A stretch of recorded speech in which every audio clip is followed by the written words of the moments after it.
పార్వతీపురం మన్యం జిల్లాలో రోజురోజుకు రాజకీయాలు వేడెక్కుతున్నాయి. ఇప్పటికే వైసీపీ టీడీపీ పార్టీల అభ్యర్థులు ఎన్నికల ప్రచారంలో జోరు పెంచారు. రానున్న ఎన్నికల్లో గెలుపుపై ఇరు పార్టీల అభ్యర్థులు ధీమా వ్యక్తం చేస్తున్నారు. రానున్న ఎన్నికల్లో వైసీపీదే గెలుపంటున్న స్థానిక ఎమ్మెల్యే అలజంగి జోగారావుతో మా ప్రతినిధి భార్గవ్ ఫేస్ టు ఫేస్.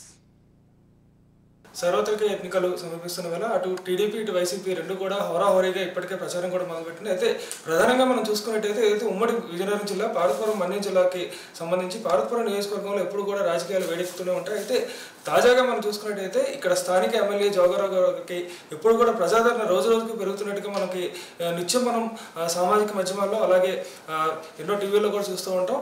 ముఖ్యంగా మనం చూసుకున్నట్టయితే ఇక్కడున్న ప్రజల్లో ఆయనకి మొట్టమొదటిసారిగా ఎమ్మెల్యే అయినప్పటికీ కూడా ప్రజాదరణ చాలా ఎక్కువగా ఉంటుంది. అంతేకాకుండా ఇప్పటికే పలుసార్లు పాలాభిషేకాలు కానీ అలాగే పల్లకీలో ఊరేగించడం కానీ ఇలా వినూత్నమైన రీతిలో కొంతవరకు ప్రజలు తన మీద అభిమానం కూడా చూపిస్తూ ఉంటారు. అయితే ప్రస్తుతం ఉన్న పరిస్థితుల్లో టీడీపీ ఇస్తున్న పోటీకి ఆయన ఏ రకంగా దీనిపైన స్పందిస్తున్నారో ఆయనతో కూడా మనం తెలుసుకుందాం.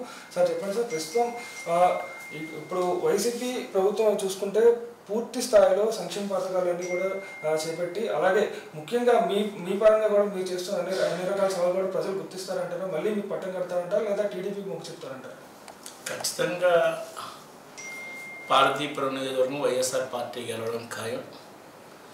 ఎట్టి పరిస్థితులు ఏర్పడినా, ఎటువంటి పరిస్థితులు ఉన్నా, లేకపోతే ఎవరు ఏం చెప్పినా పార్వతీపురం నియోజకవర్గ ప్రజలు మాత్రం వైఎస్ఆర్ పార్టీ పట్ల, జగన్మోహన్ రెడ్డి గారి పట్ల, మరి ముఖ్యంగా పార్వతీపురం నాయకత్వం పట్ల బలంగా ఉన్నారని నేను విశ్వసిస్తున్నాను. ఖచ్చితంగా రేపు రాబోయే రోజుల్లో ఈ నియోజకవర్గం వైఎస్ఆర్ పార్టీ పరవశం కాబోతుంది. అయితే ముఖ్య నేత విజయనగరం జిల్లాకి ముఖ్య నేత బొత్స సత్యనారాయణ గారికి ప్రియశిష్యుడిగా మనం చెప్పుకుంటారు. ఆయన ఆధ్వర్యంలోనే కావచ్చు లేదా ముఖ్యంగా ఇక్కడ ఉన్న ప్రజల ఆదరణలోనే కావచ్చు, ఇంత ప్రజాదరణ ఉన్నప్పటికీ కూడా ఒకవైపు టీడీపీ మాత్రం స్థానిక ఎమ్మెల్యే గారు చేస్తున్న పూర్తిగా వైసీపీ పార్టీకి సంబంధించిన సంక్షేమ పథకాలు మాత్రమే చూస్తున్నారు తప్ప ఎటువంటి అభివృద్ధి మాత్రం జరగట్లేదని కామెంట్స్ చేస్తున్న పరిస్థితి. అయితే వాటికి మీరు ఎలాంటి సమాధానం ఇస్తారు? ఒకవేళ టీడీపీ నాయకులకి అభివృద్ధి చేయలేదని ఎక్కడైనా అనిపిస్తే ఈ మధ్యకాలంలో జగన్మోహన్ రెడ్డి గారు సంక్షేమ పాలనలోన వైఎస్ఆర్ కంటి వెలుగైన కార్యక్రమం ఏర్పాటు చేశారు. ఒకవేళ వాళ్ళ కళ్ళకి ఏమైనా ఇబ్బంది వస్తే వైఎస్ఆర్ కంటి వెలుగు ద్వారా వాళ్ళ ఆపరేషన్ చేయించుకొని చూస్తే బాగుంటుందని నా అభిప్రాయం. ఎందుకంటే ఈ పార్వతీపురం నియోజకవర్గంలో నేను ధైర్యంగా చెప్పగలను, దశాబ్దాలుగా వెనుకబడుతనంగా ఉన్న ప్రాంతాన్ని అభివృద్ధి చేయడం జరిగింది. ఈ జోగారావు హాయంలోనే, ఈ జగనన్న ప్రభుత్వంలోనే దశాబ్దాలుగా అభివృద్ధికి నోచుకోవాలని కొన్ని బ్రిడ్జిలను ఏర్పాటు చేయడం జరిగింది, రోడ్లు మంజూరు చేయడం జరిగింది, ఇంటింటి కోల ఇవ్వడం జరిగింది, సాగునీరు ఇవ్వడం జరిగింది. అలాగే పట్టణంలో ఉండే అన్ని వారిని అభివృద్ధి చేయడం జరిగింది. అభివృద్ధి నోచుకోలేదు అంటే ఈరోజు పార్వతీపురం నడిబొడ్డులోనే 51 కోట్ల రూపాయలతో సూపర్ స్పెషాలిటీ హాస్పిటల్ నిర్మాణం చేయడం జరుగుతుంది. ఇవన్నీ కూడా కామడకపోవడం నిజంగా దురదృష్టకరం. ఇంకొకసారి వాళ్ళకి ఎల్వి ప్రసాద్ ఐ హాస్పిటల్ తీసుకెళ్తే బాగుంటుంది నా అభిప్రాయం. ముఖ్యంగా ఎక్కువగా మహిళలకి ఎక్కువగా అభిమానించే వ్యక్తిగా ఇక్కడ నియోజకవర్గంలో ఎక్కువగా గుర్తింపు ఉంటుంది. అలాంటి ఆడపడుచులకి జోగారావు గారి హయాంలో చాలా వరకు అన్యాయం జరుగుతుందని కూడా కొంతవరకు టీడీపీ ఇప్పుడున్న మీ ప్రత్యర్థులు కామెంట్స్ చేస్తున్నారు. దానికి మీరు ఎలా స్పందిస్తారు? అంటే అన్ని కార్యక్రమాలు అన్నీ మనం ముందుకు తీసుకెళ్ళాము. ఎందుకంటే ఒక తండ్రి నలుగురు పిల్లల్ని సరిగ్గా చూడలేని పరిస్థితి. నేను నా శక్తికి మేరకు ఎవరైతే ప్రభుత్వం మీద ఆధారపడుతున్నారో, ఎవరికైతే ప్రభుత్వ సహాయం కావాలో వాళ్ళని గుర్తించి సహాయం చేయడం జరిగింది.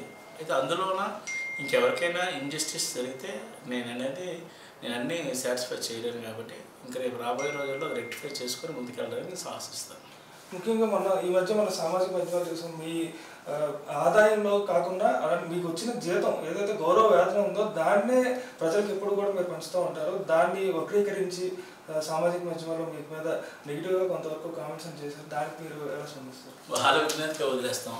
ఇది ఈరోజు నేను చేసింది కదా, నేను ఎమ్మెల్యే అవ్వకముందు కూడా చేశాను, ఎమ్మెల్యే అయిన తర్వాత కూడా చేశాను. కాబట్టి ఒకవేళ ఎవరైనా అవాకులు చవాకులు పేరితే వారు వాళ్ళ విజ్ఞతగా వదిలేద్దాం తప్ప నేను అనేది వాళ్ళ కోసము, నేనేది ఇంకేది అటెండ్ రిగ్రెట్ రావాలని ఆలోచన చేసే వ్యక్తినే కాదు. కేవలం ఏంటంటే నా మానసిక ఆనందం కోసం, నా భవిష్యత్తులో నా పిల్లలకు మంచి జరగాలని ఆలోచనతో తప్ప వేరే ఆలోచన అయితే కాదు. కొంతవరకు వైసీపీ శ్రేణిలో పూర్తి స్థాయిలో ఉత్సాహం అయితే కనపడుతుంది. ఖచ్చితంగా వైసీపీ వస్తుందన్న పూర్తి ఉత్సాహంతోనే వాళ్ళు కూడా ముందుకెళ్తున్న పరిస్థితి కనబడుతుంది. వీడియో జర్నలిస్ట్ కిషోర్తో భార్గవ్, రాజ్ న్యూస్, విజయనగరం నుంచి.